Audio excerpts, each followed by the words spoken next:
에스트로겐을 밖에서 넣어주는 거죠. 밖에서 예, 외부에서 넣어주는 거죠. 우리 몸에서 자체적으로 만들지 못하니까. 예. 그럼 에스트로겐을 떨어진 거를 올려주면은 예. 감정이나 생각 이런 것들 네. 조절하는데 좀 도움이 되나요? 많이 돼요. 많이 되나요? 예, 많이 됩니다. 치료를 받으시기 시작하면 경과는 한 10분 중에 9분 정도는 굉장히 좋아지셨다고 말씀을 많이 하시고 실제로 그래서 이게 너무 좋으니까 내가 편하고 정신적으로나 또는 신체적으로 많이 편해지시니까 약을 계속 드시려고 해요, 대부분.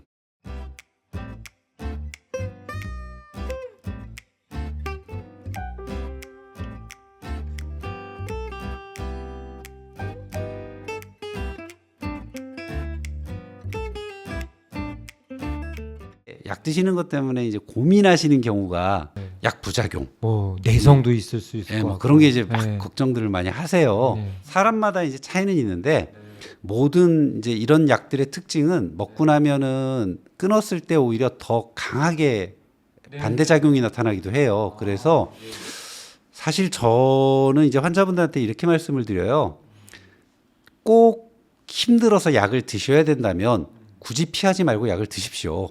근데 그냥 내가 심하지 않은데 그냥 먹어볼까라는 생각 정도시라면 차라리 그냥 갱년기를 자연스럽게 넘기십시오. 왜냐하면은 이게 병이 아니고 갱년기는 내 생애에 그냥 자연스럽게 흘러가는 과정의 일부인데 이거를 병으로 자꾸 생각을 해서 치료를 하겠다는 생각으로 약을 드시는 거는 바람직하지가 않다. 그러니까 가급적이면 약을 그냥 정말 필요할 때 드시고 요게 그냥 넘어가서 괜찮으시면 뭐 다른 약들 많습니다. 뭐 이게 갱년기 때 드시는 이제 이유 중에 뭐 골다공증 생긴다, 뭐 이제 여러 가지 이유로 드시는데 사실 그런 거는 다른 약제들이 있거든요. 굳이 호르몬제 안 드셔도 이제 그런 경우에는 뭐 꼭 드실 필요는 없다. 호르몬제를 원래 이제 처음에 드시는 거는 60세 이전에 이제 시작을 하시도록 되게 이제 얘기를 하고 폐경기 증상이 생기고 10년 안쪽에 드시라고 돼 있어요. 시작은.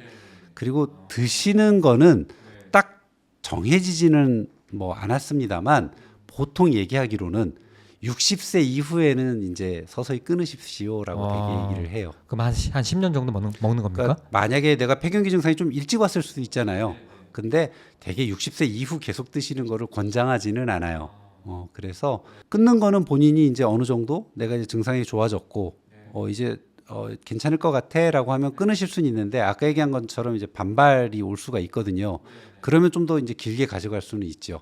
그래도 이제 60세 이후에는 조금 이제 줄여서 이제 끊으시는 게 좋겠다. 어쨌든 한 갱년기쯤에 왔을 때 그 에스트로겐을 뭐 보조해 줄 수 있는 그런 약을 드시는 거는 일단 유리한 거라고 봐야겠네요. 예, 저는 환자분이 불편하신 정도가 심하시다면 약을 먹는 걸 추천을 드려요. 그거는 이제 환자분에게 그래서 여쭤봐요. 왜냐하면 본인이 본인의 증상을 가장 잘 알거든요. 힘든 정도를.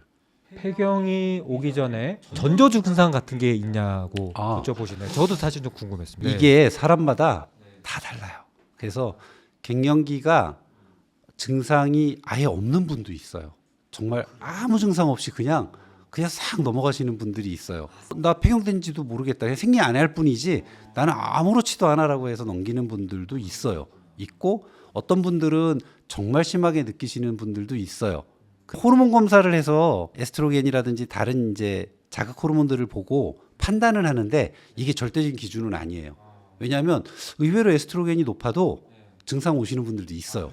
그러니까 이게 이제 전조가 오는 거죠. 미리 오는 거기 때문에 꼭 하나의 전조를 얘기할 필요는 없지만 아까 제가 얘기 드렸던 신체나 정신 증상이 갑자기 생기느냐가 일단은 이제 전제가 되어야 되고요.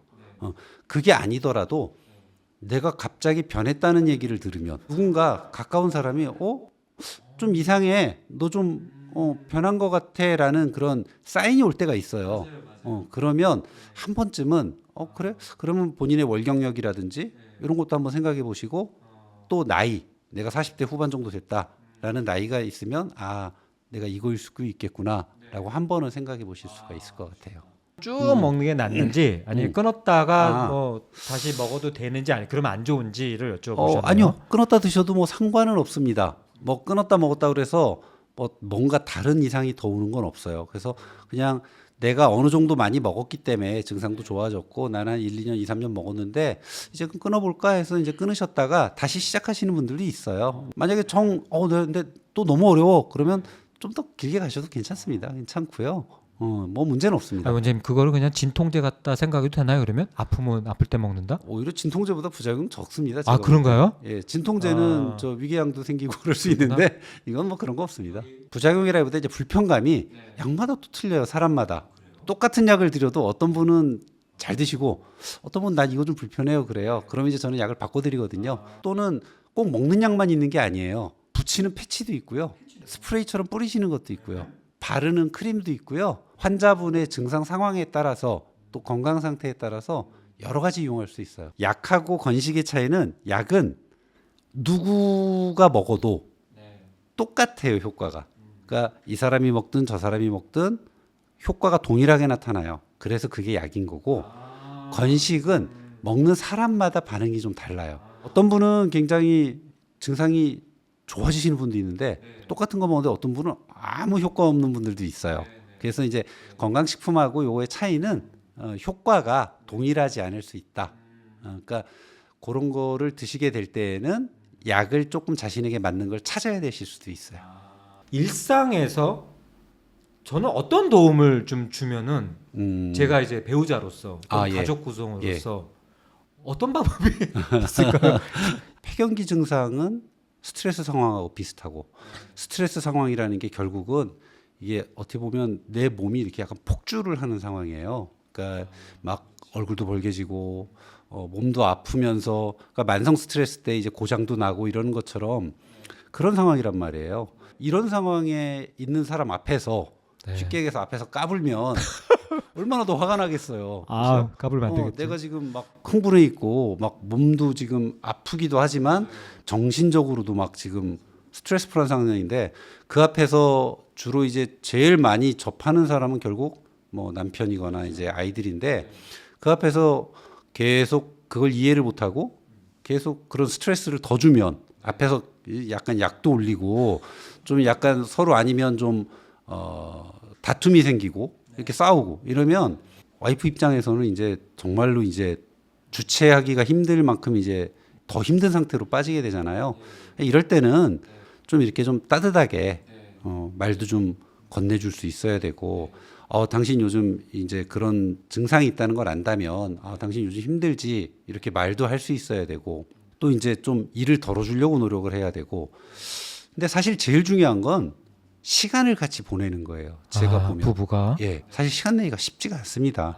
부부가 그리고 이제 서로 뭐 일하고 집에 오고 하면 이제 좀 피곤하고 하고 근데 또 집에 와서 또 얘기하고 뭐 배려해주고 이게 쉬운 일은 아니거든요. 힘들긴 한데 저는 이제 조금 그럼에도 불구하고 왜 같이 시간을 보내야만 하느냐라는 거에 대해서는 앞으로 나하고 같이 일생을 보내야 되고 내가 누군가와 대화를 한다면 내가 대화를 할 수 있는 사람은 내 집사람이에요, 사실은. 또는 이제 부인이라면 자기 남편이거든요. 내가 아무리 친한 친구가 있고 이웃이 있어도 내 배우자만큼 같이 시간을 보낼 수는 없고 또 앞으로 남은 시간도 그 사람하고 제일 오래 보내야 돼요. 근데 내가 그 사람하고 대화를 하지 않고 시간을 안 보내면 이 사람을 알 수가 없어요. 이 사람이 뭐가 힘든지, 뭘 알고 있는지, 또 뭘 좋아하는지를 모르면 이 사람하고 같이 교감을 할 수가 없잖아요. 교감이 되지 않으면 결국은 서로 말 안 하게 되고 말 안 하면 자꾸 오해가 생기고 그렇잖아도 스트레스 받는데 이제 스트레스를 더 얹게 되는 거죠. 제일 좋은 방법은 취미 생활을 같이 했으면 좋겠다. 그러니까요. 제가 개인적으로는 저는 운동을 굉장히 좋아하기 때문에 저는 가급적이면 부부가 같이 운동하시라고 많이 권해드려요. 같이 땀 흘리는 것도 굉장히 좋고 할 수 있는 방법도 많잖아요. 뭐 밖에 나가서 뭐 산을 타실 수도 있고 아니면 같이 가까운 데 있는 뭐 헬스장에 가서 땀 흘리실 수 있고 운동은 핑계일 뿐 시간을 공유해라. 그래서 이게 운동이어도 좋고 같이 뭔가 다른 걸 하셔도 좋아요. 근데 제일 중요한 거는 스트레스를 줄이는 데 있어서는 시간을 공유하는 삶을 시간을 보내라. 공유하는 그러면서 시간 같이 보내시는 게 제일 중요하다고 저는 생각합니다. 저는 이제 시간을 공유하라는 말씀이 특히 와닿습니다. 루트 컨설팅의 리더십 충전 세미나는 여력이 될 때까지 꾸준히 계속 가보겠습니다. 궁금하신 점 있으면 남겨주시면은 네, 또 저희가 답을 해드리도록 하겠습니다. 원장님 와주셔서 감사합니다. 예, 수고했습니다. 조심히 내려가십시오. 예, 네, 감사합니다. 감사합니다. 네.